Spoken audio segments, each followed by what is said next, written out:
On your Tuesday episode of Locked On Raptors, yes, the Raptors have plenty of questions, but there's also stuff you can set your watch to.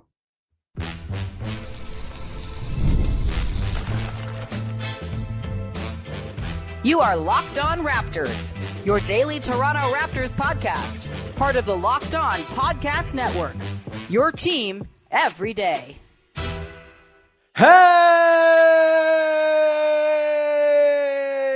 what's going on? And welcome to another episode of Locked On Raptors, part of the Locked On Podcast Network, your team every day. It is Tuesday, September the 23rd, and I am your host, Sean Woodley. I've been covering the Toronto Raptors now for 11 seasons on various platforms. You can find all my work over on Blue Sky. You can find the show on Instagram, and you can join us in the Locked On Raptors Discord server. Link in the description of the podcast. It's free to join. Great place. Come hang out, talk ball, be part of our listener community. And again, for the low, low price of On the House. Today's episode is brought to you by FanDuel. Right now, new customers can bet just $5. And if your first bet wins, you get $300 in bonus bets to use across the app. Download the app today.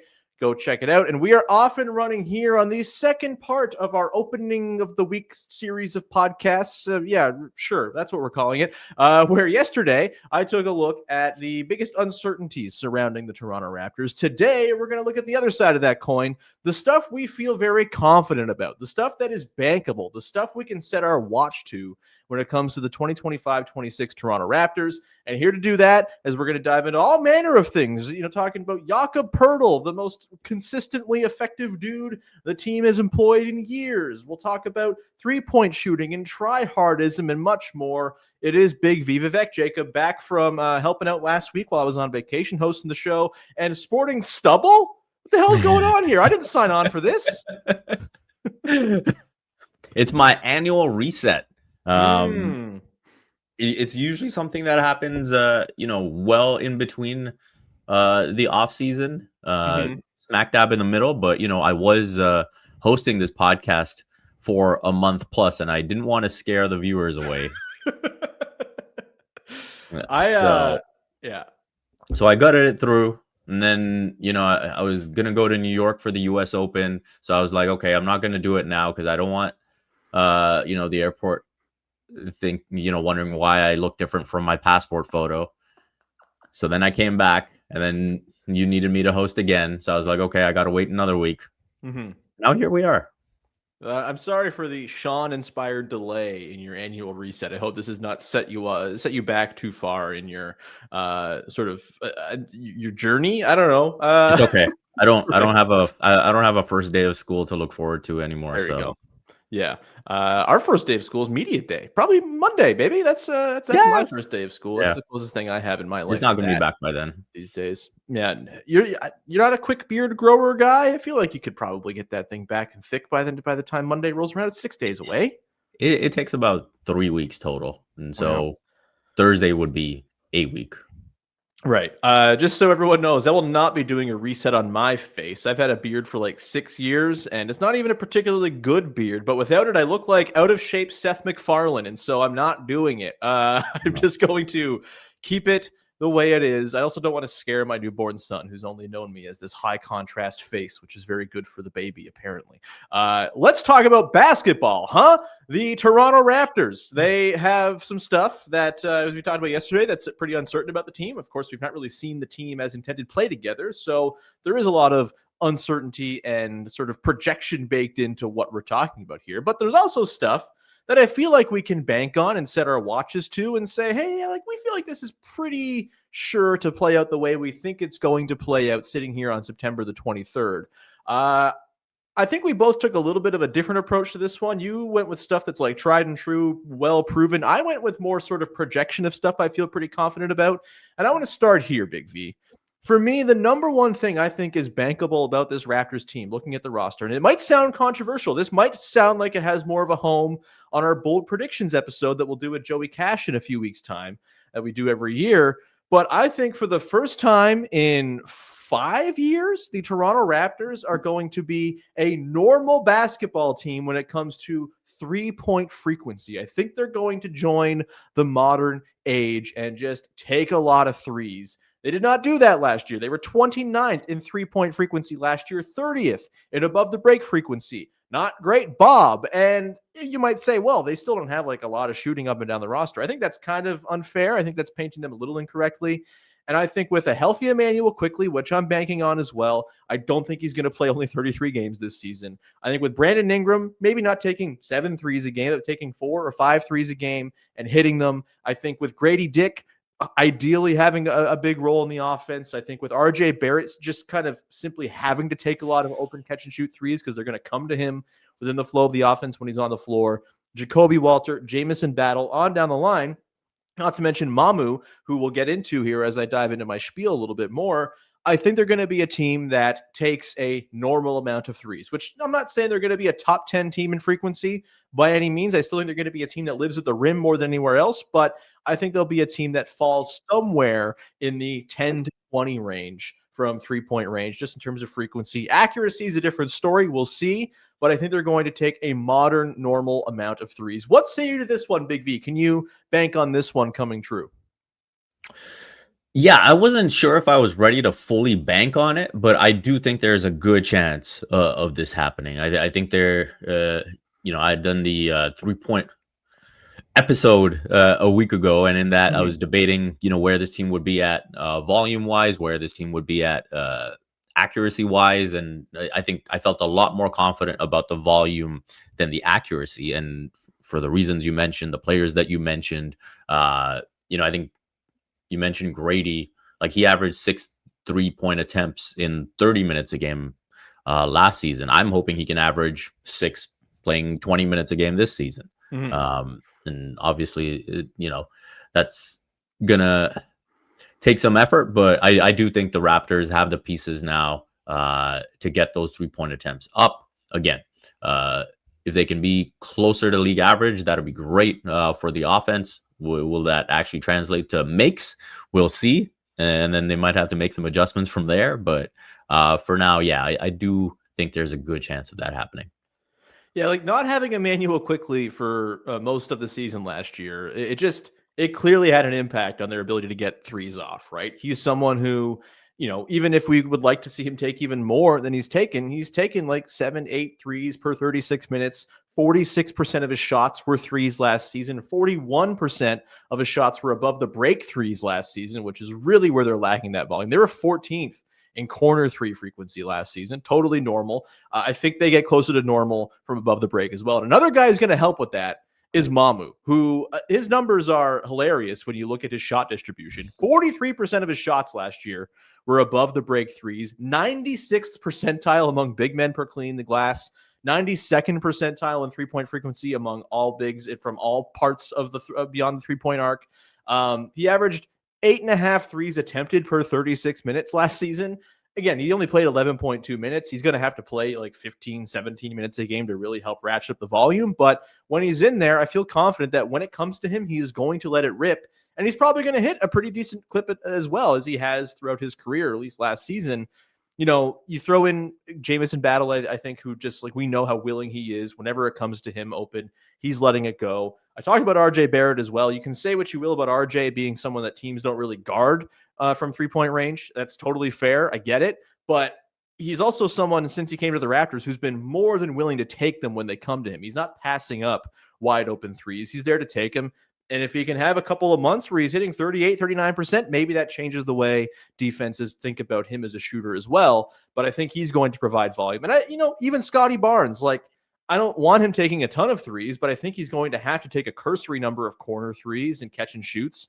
Don't think we'll see many pull-ups from him, but if he can get back to, 3 or 4 attempted catch and shoots a game, that sounds pretty good to me, and that's going to help with that volume as well. And so, yeah, I think they're going to be, again, modern, normal, not the Golden State Warriors or the Charlotte Hornets in terms of overall 3-point volume. They're not going to be the Boston Celtics, but they're going to take a number of threes that gives you a puncher's chance in the math game, which wasn't really the case for them last season. We'll come back on the other side here, Big V, and we'll get into your first thing that you feel is bankable with this Raptors team. And maybe it's no surprise. Jakob Poeltl, well, that guy's pretty good at helping you win basketball games and winning minutes. We will get to that coming up in just 1 second. Today's show is brought to you by our friends over at Monarch Money. Most people can't name all their financial accounts or even what they're worth, whether it's 401ks, properties, or investments. And when you don't have a full picture, you can end up leaving money on the table. That's why there's Monarch Money. It's an all-in-one personal finance tool that brings your entire financial life together into one clean command center. It's easy to use on your laptop or your phone. It's built for people with busy lives who don't like to do admin. I hate doing admin. It's the worst part of being an adult. And Monarch Money makes it so I don't have to do all that admin. I can just see all my accounts in one spot. I don't have to go and memorize a bunch of different passwords and card numbers and all this stuff. I can just go to Monarch, see my accounts, see my joint accounts with my wife, and we can see it all there, and we know exactly where our money is going each month. What a wonderful concept. You can go and check out Monarch Money as well. Don't let financial opportunities slip through the cracks. Use code LOCKEDONNBA at monarchmoney.com in your browser for half off your first year. That's 50% off your first year at monarchmoney.com with the code LOCKEDONNBA. Back at it here with Big V Vivek Jacob as we continue to look at the most bankable elements of this Toronto Raptors basketball team. Big V, I give you the floor. What you got for your first bankable piece of this upcoming 2025-26 Raptors squad? The Raptors are going to win Jakob Poeltl's minutes. I think that's been about as bankable a stat that we've had since Jak's return. I think he's been really impactful for the Raptors, especially on the defensive end. That's going to be a big part of what the Raptors do this season. And, you know, I just really like the way he's kind of blossomed into what he is now. And last season, obviously, was a career year for him. A lot more opportunity than he's used to. We got a little taste of Jakob Poeltl. And yeah, I think he'll be ready to build off of that. I'm sure, you know, he comes across as a very competitive guy. And so I'm sure he's excited to, you know, look at this roster and say, hey, let's really go for the playoffs here. And so I'm sure he's going to do everything in his power to make sure he's doing his part. Yeah, I mean, it's such a chalk, easy answer, right? Like, since joining the Raptors, back in the back part of 2022-23, the Raptors were 14.1 points per 100 better when Jakob Poeltl played, plus 9.6 the season after that, plus 6.2 last year. They're just better when he's on the floor. He makes them functional. It's always been the thing that has, you know, that he's brought to the table. He's not flashy. He's not one of the 10 best centers in the NBA or anything like that, but he's damn effective and just kind of exactly knows the role and lane he's supposed to occupy. I do think it's interesting to think about what his role will look like on this year's team with just like a couple more mouths to feed with Brandon Ingram. I don't think he's going to have the career year he had last year. I don't think he's going to replicate that in terms of overall scoring production, but I honestly think his impact just as a connective piece, as a screener, as a backline rim protector, I think you could argue he might have more of an outsized impact just on winning basketball this season than he did last year when he put up big, gaudy totals for his standards. What do you think about that? Yeah, I think that is for sure on the cards because, again, you know, you've got a starting lineup with a lot of talent. And so when you look at who's going to have to be the one to sacrifice, I think Jakob Poeltl is the easiest name to pick out of the lot. And I think that he'll be happy to just play a defensive role, be that anchor, and then just kind of take whatever comes to him on the offensive end. So I think in terms of impact, the Raptors, you know, with winning being a primary focus this season, they will want him, you know, upwards of 30 minutes. He just about finished at the 30 mark last season. But, you know, that's not something he's been accustomed to doing over the course of his career. I think it was 29.6 that he finished with last season. So I think that's something that you'll probably look to see more of. I think the improved free throw shooting is a plus in terms of, you know, the willingness to keep him on the floor, especially in crunch time. So I think that's going to be an interesting factor. Hopefully, you know, you can tack on a couple more percentage points to that free throw rate, and that'd be great to see. But yeah, I think he's going to be an important pick and roll partner for Quickly, for Ingram, for Scotty, for RJ. So I just think, you know, he's so instrumental to everything that the Raptors want to do well, that the impact should be there.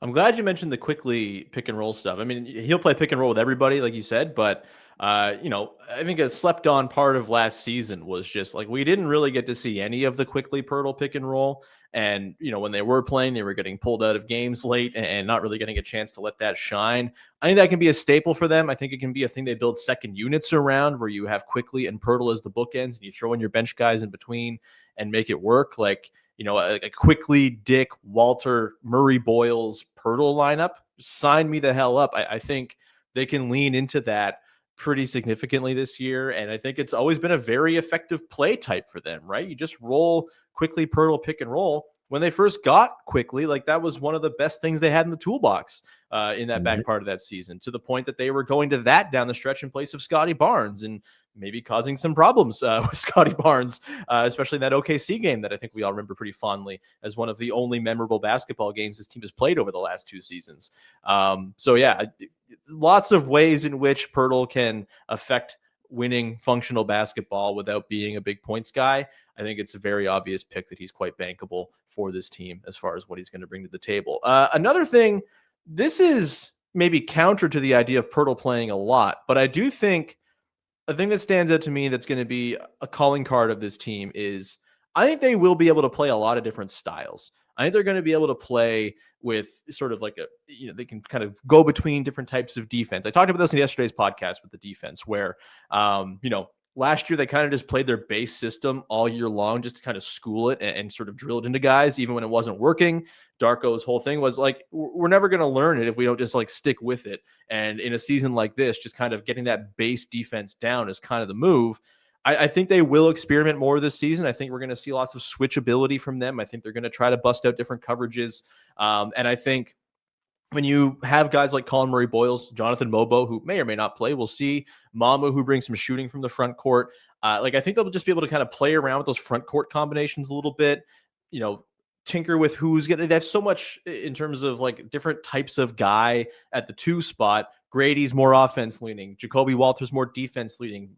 Abaji's more of a balance. Barrett's obviously this sort of rim hunting guy who has some latent, pick and roll creation that's kind of, in development. Like, I just think they're going to be able to throw a bunch of different kinds of lineups. I think it's going to be necessary for them to properly stagger their starters, who I'm still unsure are going to be like their best lineup. But I think the strength of this team is going to be, hey, we have like 11 or 12 guys we feel comfortable playing. How we mix and match the pieces and throw different looks to throw other teams off. Maybe we go super small sometimes with a Barnes, Murray, Boyles front court. Maybe we go massive sometimes where we have like 2 or 3 sort of jumbo wings in there and one guard. Maybe we don't have a guard at all sometimes. Maybe, Ingram or Barrett's running the point ostensibly, and you have more sort of wings in there. In a way that they have not been able to do in recent years. I think they're going to be able to play a bunch of different styles. And I am very excited about that as someone who likes to watch teams tinker and throw stuff at the wall. What do you think about this one? Yeah, I think this is like an interesting one, because if you think about the overall style of the team, it is going to be, hey, let's apply a lot of ball pressure. Let's get out and transition as much as possible. And I feel like that ethos is going to be the same. But I do think you're right in terms of, the personnel that can kind of make it function a bit differently. And so, you've got different options you can go to. So, I think Sandro is an interesting piece in that, where it's like the Raptors haven't really had that kind of stretch 5 options since Mark and Serge. So now to have that, if he can come in, Scotty plays some minutes at the 5, then you got the complementary pieces depending on what you're looking for. Darko between Grady, Jacoby, Ochai, he's got different iterations of what he can look for at that wing position.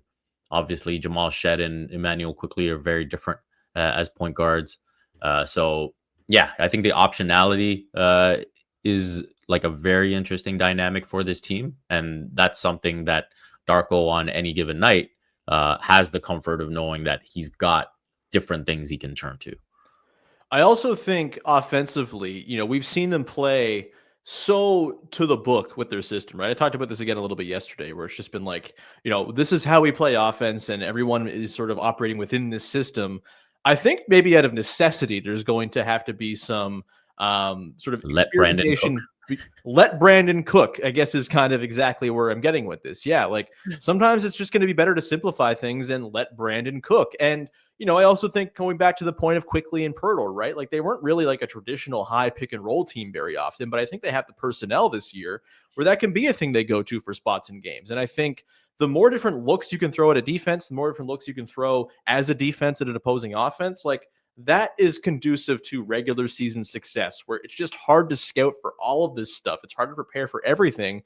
And the Raptors, I think, have generally been a very easy team to prepare for because they played one style of defense and their offense basically ran the exact same all year long. And again, there was some method to that in a season that didn't matter. It was like, let's get the base principles down before we start experimenting on top of that. But I think if Darko Rajakovic is the coach that I think he is, he's going to have to really expand his horizons a little bit here, try some different stuff out, and sort of embolden guys to tailor the offense to their strengths when they have the moments to cook. Ingram being a clear example of that. When Scotty's in there, can they just be transition demons? Can they be a team that sometimes if they go jumbo, to harken back to the days of Vision 6-9 when it was at its peak in 21-22, can they throw lineups where it's like Barnes and Murray Boyles and Poeltl or even Mobo and just like go crash the glass? Don't worry about shooting. Just play that sort of funk ball that was so successful down the stretch of that season. I think that's going to be in their tool bag as well.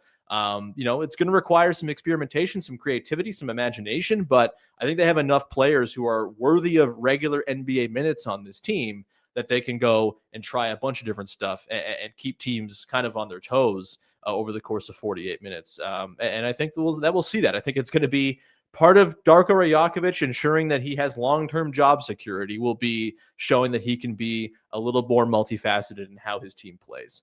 We'll come back on the other side here, Big V, and get into some final things we think are going to be pretty bankable about this team. We'll do that coming up in just one sec. Today's show is brought to you by our friends over at FanDuel. The NFL season is off and running, of course, and FanDuel is making sure you're ready for kickoff with a can't-miss offer. Right now, new customers can bet $5, and if your bet wins, you get $300 in bonus bets to use across the app. I'm getting myself back into football a little bit this year, not like diehard like I used to be necessarily. I'm still deciding if I'm going to be a Lions fan or a Bills fan. I'm kind of leaning Lions just because I'm on Ross St. Brown on my fantasy team. Maybe I'll become a Lions guy and start putting money down on the Lions. And if I do that, $5 on them to win seems like a pretty good move as my starting point. And I can get that $300 in bonus bets. Of course, you've got NBA futures, NHL futures. The baseball playoffs are coming up. Always a proponent of the happiness hedge. If you're a Blue Jays fan who's concerned about, things that happen in October happening to the Blue Jays as they have in the past, bet against them to win. So even if they lose, you get some money out of the deal. You can go and play at FanDuel right now. Download the app by visiting FanDuel.com to get started. That's FanDuel.com to place your first $5 bet to get the $300 in bonus bets. FanDuel.com. Go check them out. Back at it here with Big V as we close out our look here at the things that we feel pretty good about happening with this Toronto Raptors team as we predict they will happen. Let me throw it to you, Big V. What's your second item on the list that you've created?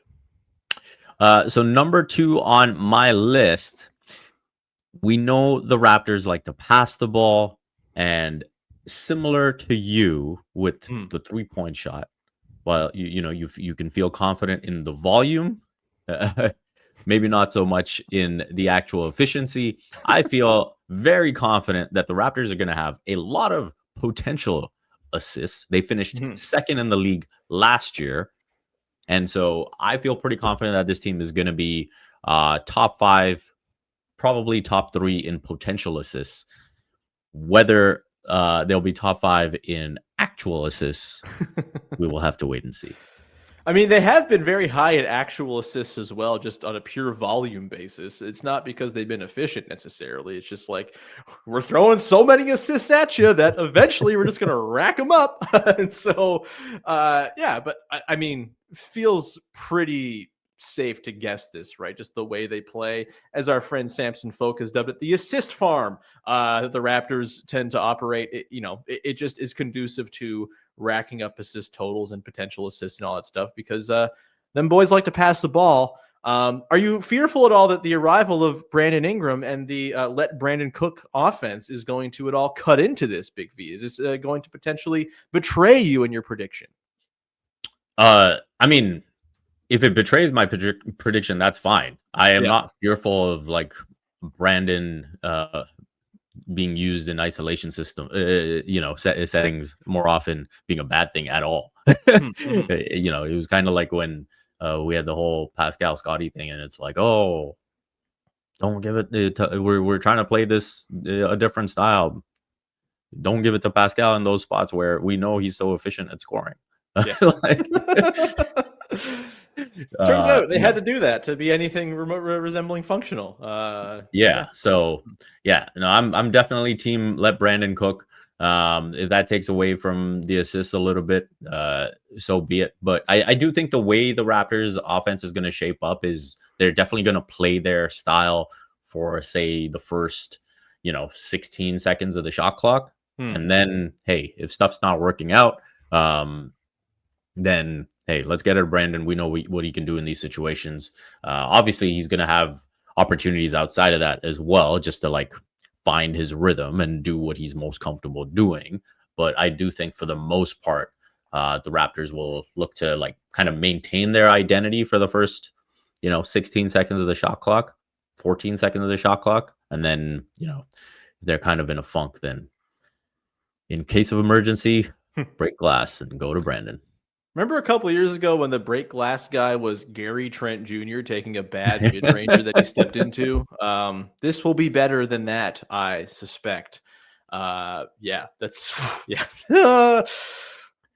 This team has not been fun the last couple of years. I'm looking forward to a fun, hopefully pretty good basketball team. One thing that I think will lend nicely to that, especially when it comes to regular season win accrual, Big V, I feel very confident in is this team is going to be a bunch of tryhards again. They were that last year. I think it got them to 30 wins when maybe they didn't have any business even winning 30 games based on, how they approached the back part of the season and, just how they started the season. What they were 7-30 or something like that, 9-31. It was really bad to start the year. And, throughout that, they were the most noble at one point, like 2-12 team of all time, where they had this really like, plucky start. They were in games. They were close when they really had no business being close. I think we're going to see that, but just like with better players at the top of the roster. And so probably some better results coming out of that Tryhard ethos. Jamal Shed, obviously, I think was kind of regarded as sort of a real source of that energy last season. He's going to be another year along and more sort of ingratiated into the team. I think Jakob Poeltl brings that as well. I think Colin Murray-Boyles is going to bring that from day one as well. But ultimately, I think it comes down to Scotty Barnes, who, for all of the issues he had on offense last season, again, a lot context-based, a lot being asked to do stuff that he's just not great at for a team that was not trying to win. I think it's pretty clear that Scotty Barnes brought it on the defensive end in particular and brought it when it came to just like giving a damn. He was lauded across the team up and down for the sort of change in his leadership style, his vocalness, all of that. I think that is going to come through this season for a team that's actually, trying to win basketball games. And I think we will see this team be a bunch of tryhards again. And that is just a recipe to win more regular season games than you probably should. Do you agree this will be once again team tryhard? 1000%. I think that, this might be the most bankable of them all. I think just the way this team kind of lines up, I think the way that Scotty Barnes leads this team, we saw that really emerge last season. I think he's going to be a tone setter. I think that, Emmanuel quickly has talked about how over the course of the offseason, he really wanted to focus on his conditioning so that he can apply, ball pressure and still give what the team needs him to give on the offensive end. So I think it all kind of lends toward that. I think when you look at the guys coming off the bench between Jamal Shed and Jakob Poeltl and Ochai Agbaji, I think those are guys who are going to come in and give a lot of effort. So, when you combine the playing style, the desired playing style, with a good chunk of the personnel, I think you are going to see a lot of try harding.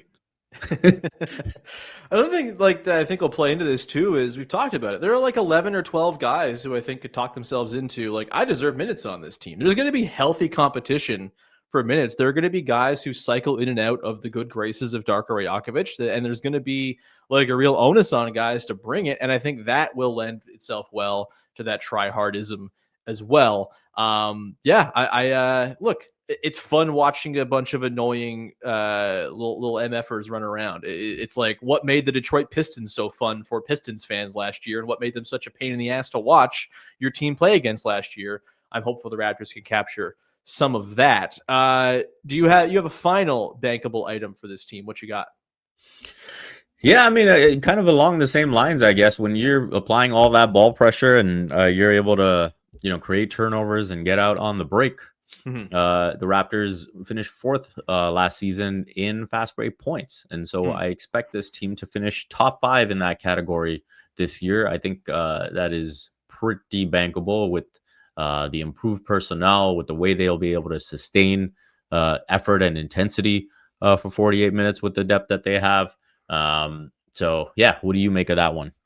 I agree they're going to run a lot. They have done this under Darko Rajakovic. It's actually now going on 1, 2, 3, 4, 5, 6, 7 consecutive seasons. The Raptors have been top 5 in transition frequency per clean the glass. They were 3rd last year. They were 1st in Darko's first season with the team. The interesting thing is last year, very much in line with some of the stuff we've talked about here, they were high frequency, low efficiency, just like racking up points because they did it a lot. They were 25th in points plus per possession, 27th in points per play, to put it more simply. That's why I didn't go with efficiency. Yeah, 100%. Lots of points inefficiently. That was the mode again last year on the run. I'm hopeful they could be better than 27th in points per play this year. Maybe, fingers crossed. So. It was kind of baffling they were that bad at it last year, considering that they do have good transition players on the team. I think Quickly actually really helps them as a transition team. He's a really nice... Those pull-up threes in transition, baby. We love a pull-up 3 in transition as children of Kyle Lowry, do we not? But yeah, it's like they're going to run a lot. I fully agree with you. That is going to be a thing they do a ton.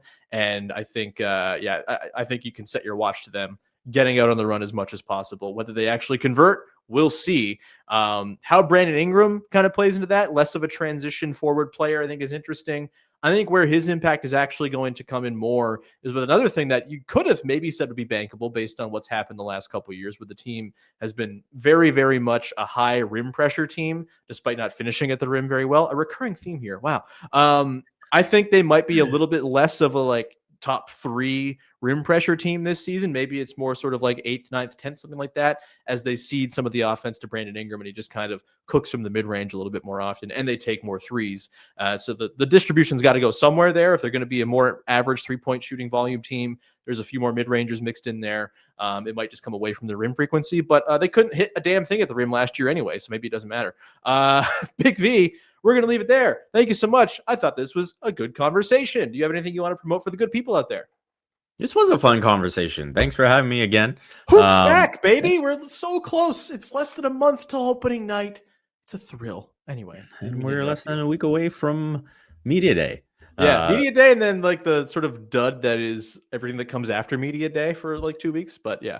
By the way, I was looking at the schedule. Preseason is long this year. I thought we were heading in the right direction where preseason seemed to be getting shorter and shorter and shorter.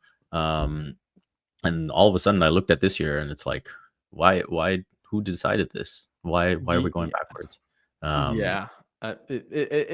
Life is too short for preseason sports has been long my sort of rallying cry. We don't need them. The pros don't need them. It's fine. Get rid of them. The NHL is going in the right direction, getting rid of preseason games as they add more regular season games because money. But yeah, it's just we don't need it, man. It's bad. It's terrible stuff. I know we want to do a tour around Canada and play in all kinds of different places. Let's maybe just start off with the NBA Cup. Let that be the preseason. That could work too. Although I'm a cup believer. I feel like we should put utmost importance upon it and replace the playoffs with it. Frankly, just have a tournament. I think that would be preferable to me. You won't have so many injuries. I'll tell you that. If it's single knockout basketball at the end of the year, not going to have so many injuries to guys. You were promoting stuff. Carry on. Oh, yeah, good. No, I started it. Yeah, usual stuff. Sportscasting, Raptors in 7, and you can follow it all at Vivek Jacob. Hell yeah. You can find me Blue Sky, just Woodley, Sean, whatever. You can follow us on Instagram at Locked On Raptors. You can also join us in the Locked On Raptors Discord server, which is where you're most likely to find me posting about the team, because it's the best place on the internet to talk about basketball, free from all of the hells of the world on the other really bad social media websites. And so come join us. What a pitch. In the description of the podcast, free to join. Come be part of our listener community. We'll be back again on Wednesday talking about who knows? It's still the off season, so I get to fly by the seat of my pants for a couple more days until we get into it next week. We'll get Katie Heindel on this week at some point too to get her thoughts on where things sit going into the new year. But plenty of stuff ahead. Thank you so much for rocking with the show, and we'll talk to you soon. Thanks for hanging. Bye bye. Damn. Ooh.